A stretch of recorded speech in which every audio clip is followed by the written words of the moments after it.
how to make an insect breeding box at home. You can observe all stages of the insect life cycle at home, from a caterpillar to a cocoon to a butterfly or moth. I did it and you can do it too. First, find your caterpillar. You have to spot it in its natural habitat, a tree or a bush, while the caterpillar is enjoying its meal.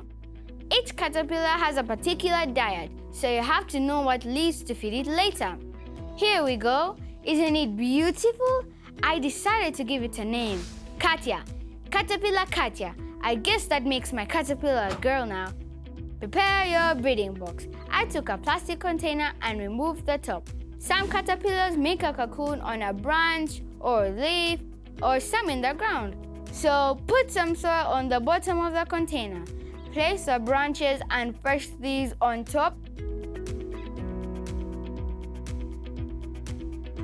and cover it with a mosquito net fixed with some simple rubber band.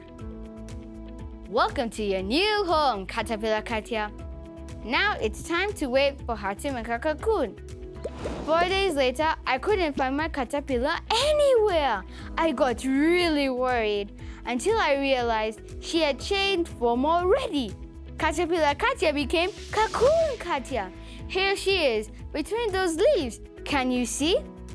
In your case, it may take more time. Just be patient. I need to build a different home for her now, so that when the butterfly comes out of the cocoon, it will have enough space to fly.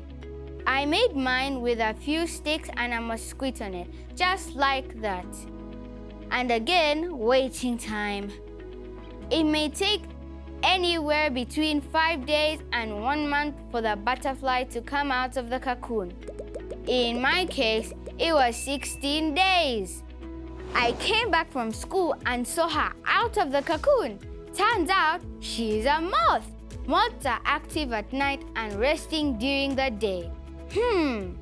Her body is smaller than when she was at caterpillar stage, but the color stayed almost the same. And here, what's left from Katya's cocoon? At home, take time to observe every stage. It's really exciting, and that's what real scientists do. Time to let her go. Bye-bye, Katya. Enjoy the world.